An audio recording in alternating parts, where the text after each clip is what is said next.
why we need the Advocates Protection Act. Sir Meghwal sir, हम उम्मीद करते हैं कि आज के इस आज़ादी के पावन पर्व के भाषण में आपके द्वारा हमारी लीगल फर्टेनिटी के लिए कुछ सौगात होगी। With this, may I request Mr. Arjun Ram Meghwal, Honorable Union Minister of State for Law and Justice, to kindly deliver his address.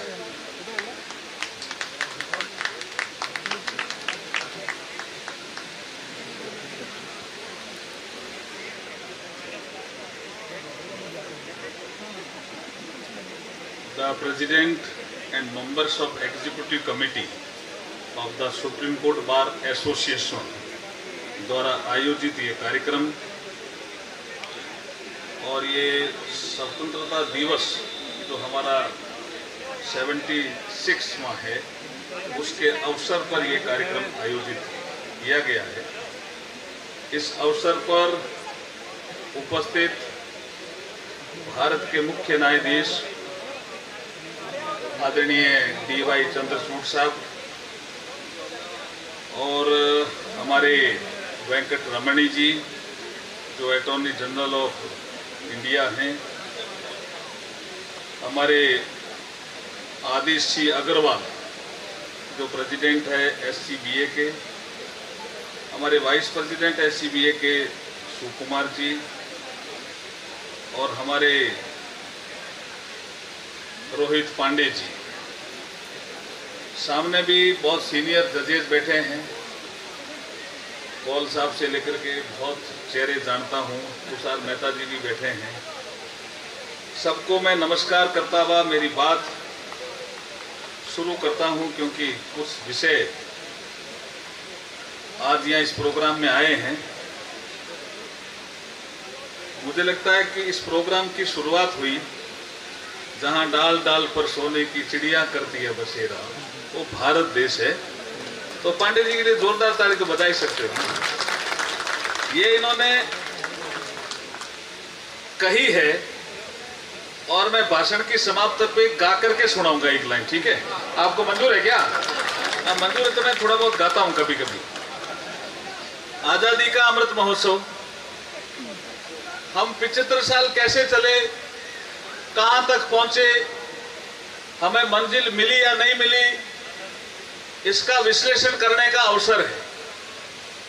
लेकिन हम 2047 तक कहां पहुंचेंगे, ये आज लाल किले की प्राचीर से प्रधानमंत्री जी ने मंजिल तय कर दी। हम विकसित भारत तक पहुंचे तो हमें रोड मैप बनाना है, सबको साथ चलना है इस भारत को विकसित भारत बनाने की प्रक्रिया में। और इसी के अवसर पर आज का ये कार्यक्रम जो हुआ है, उसमें आयोजकों को बधाई देता हूं। एक विषय आया यहाँ, अटॉर्नी जनरल इंडिया साहब ने पेश किया, वो कविता थी। सही, आपके किसी के समझ में आई क्या? नहीं, मैंने इनको कहा आप थोड़ा भाषा चेंज करके, कोई तमिल जानता तो तमिल में, कोई मलयालम जानता तो उसमें, मेरे को आप हिंदी में दीजिए। तो इन्होंने हाँ करी है, इनके लिए भी ताली बजा दो। लेकिन एक मैं सोच रहा हूं कि जो कविता पढ़ी उसमें शायद भाव ये था कि what is the nation, spirit यही थी क्या? नेशन क्या है, हम राष्ट्र किसको कहते हैं? तो बड़ा मुश्किल होता है इसको समझना। लेकिन मैं चूंकि अध्ययनशील आदमी रहता हूं तो पढ़ता रहता हूं, तो मैंने कई बार पढ़ा, कई बार जाना, कई इंग्रेडिएंट होते हैं राष्ट्र के। लेकिन बहुत से लोगों ने कहा 5 अगर ये इंग्रेडिएंट मौजूद हैं तो वो राष्ट्र कहलाने के लायक है। और जिसका जिक्र ये हमारे अटॉर्नी जनरल साहब इंडिया कर रहे थे, क्या? एक भूभाग, there must be certain area, geographical area, वो नहीं हो तो राष्ट्र नहीं कहला सकता। दूर दूर हो सकता है, बीच में समुद्र हो सकता है, पहाड़ हो सकते हैं, लेकिन there must be a geographical area, ये उसका एक इंग्रेडिएंट है। फिर है सॉवरेनिटी, संप्रभुता उसमें है या नहीं, वो निर्णय लेने में सक्षम है या नहीं, कोई और देश तो निर्णय नहीं ले रहा है, इसलिए संप्रभुता। फिर उसका झंडा है या नहीं, उसकी बहुत सुंदर परिभाषा किसी ने दी है, थोड़े भाव इन्होंने अपनी कविता में लिए हैं। फिर मुद्रा करेंसी है या नहीं? अगर हम किसी और की करेंसी यूज कर रहे हैं तो हम राष्ट्र कहलाने के लायक नहीं। और फिर हमारी भाषा, जिसको प्रमोट आजकल कर रहे हैं हमारे मुख्य न्यायाधीश डी.वाई. चंद्रचूड़ साहब, की भाषा भी एक महत्वपूर्ण, क्या बोल ही नहीं रहे हो क्या? हाँ, इंग्रेडिएंट है। लैंग्वेज भी एक इंग्रेडिएंट है। ये आगे भी किसी ने कहा 10 होते हैं, किसी ने कहा 11 होते हैं, लेकिन मैं जब वेस्टर्न फिलोसफर को, रस्किन को या लॉक को पढ़ रहा था या बेंथम को पढ़ रहा था, तो उनमें अधिकतर यही आते हैं। भूभाग होना चाहिए, संप्रभुता होनी चाहिए, झंडा होना चाहिए, मुद्रा होनी चाहिए और भाषा होनी चाहिए, तभी वो राष्ट्र कहलाने के लायक होता है। इसलिए बहुत बहुत बधाई आपकी कविता के लिए। बहुत सुंदर कविता आपने पढ़ी, उसके मुझे 2 शब्द कहने का आपने अवसर भी दे दिया।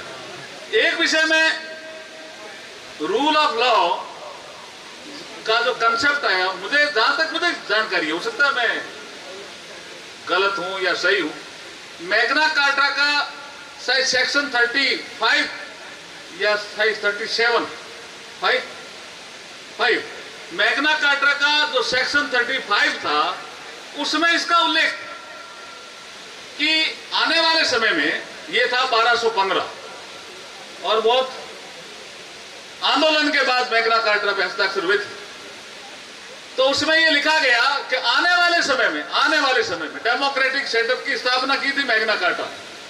आने वाले समय में मतलब वेस्टर्न वर्ल्ड की बात करते हैं, तो वैसे तो हमारे यहाँ इंडिया में तो डेमोक्रेसी बहुत पहले से, हमारे तो यहाँ भगवान बुद्ध ने ये कहा कि उस समय भी सभाएं होती थी, उस समय भी निर्णय लिए जाते थे, उस समय भी वाद विवाद होता था, उसका जिक्र है पूरा। संत रविदास जी ने भी जिक्र किया, बसवेश्वर भगवान ने साउथ में जिक्र किया है। हम तो मदर ऑफ डेमोक्रेसी का विषय है, लेकिन जो वेस्टर्न फिलोसफर बोलते हैं वो ये बोलते हैं कि रूल ऑफ लॉ ओरिजिनेट हुआ मैग्ना कार्टा से, सेक्शन 35, और उसमें वो कहते हैं कि आगे से रूल ऑफ लॉ होगा, रूल ऑफ मैन नहीं होगा, rule of man. There was a conflict between rule of law versus rule of man. अब राजा होता था, उसने कोई निर्णय दे दिया, उसका बैकबोन क्या है, नैतिकता है या नहीं है, जस्टिस है या नहीं है, वो कोई नहीं देखता। राजा ने कह दिया भाई हो गया, उन्होंने कहा नहीं भाई ये नहीं होगा, रूल ऑफ लॉ होगा। तो कौन बनाएगा? तो इसलिए ये कोडिफिकेशन, संहिताएं, हमारे यहाँ तो बहुत संहिता, हमारे यहाँ ज्योतिष वाले भी जब मिलके बैठते थे, बोला क्या बनाया है, बोला भरगू संहिता। तो हमारे यहाँ तो संहिता का जिक्र था, इसलिए आपने सही कहा कि हमारे यहाँ जो अभी थे वो सुधार है। मैं इस अवसर पर 2-3 विषय आए हैं, ई लाइब्रेरी का विषय आया है, लॉयर चैम्बर का विषय आया है, और एडवोकेट प्रोटेक्शन, हाँ लैंड वो जिक्र किया, अभी एडवोकेट प्रोटेक्शन एक्ट का विषय आया, लेकिन अभी जिक्र हमने किया है। कोई एक विषय आपके कोई अड़ा हुआ है तो अड़े हुए विषय को निकाल देंगे और आपको कितना भूभाग चाहिए उस पर चर्चा करेंगे। वो अभी चर्चा हुई है, सबके सामने ओपन बोलने वाला विषय नहीं है, क्योंकि कई मंत्रालयों से 2-3 मंत्रालयों से कोऑर्डिनेशन करना पड़ता है। लेकिन आपका विषय मुझे ठीक लगता है, लॉयर चैम्बर वाला विषय, क्योंकि मैं पिछली बार काम किया था, चले गए उनके फंक्शन में, मैंने कहा था कि हमारे कई एडवोकेट हैं जो पूछते हो कहाँ बैठते हैं, अभी वो प्रोसेस कंसल्टेशन में आया हुआ है, उसमें भी आप चिंता नहीं करें। बाकी ई कोड, आर्टिफिशियल इंटेलिजेंस का प्रयोग, ADR का सिस्टम स्ट्रॉन्ग करना, हमारे चीफ जस्टिस साहब बहुत तेजी से लगे हुए हैं। अब मैं रोहित पांडे जी वाला, क्योंकि मेरा समय समाप्त हो रहा है, तो रोहित पांडे जी वाला गीत उन्होंने कहा था, जहाँ डाल सोने की चिड़िया करती है बसेरा, वो भारत देश है, एक ठीक है।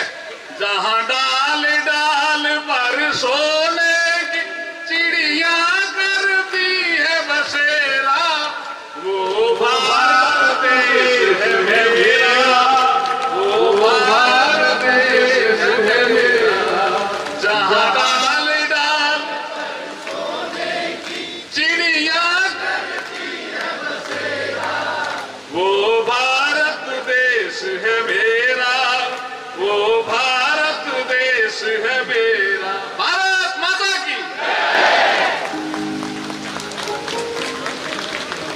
बहुत बहुत धन्यवाद मेघवाल सर।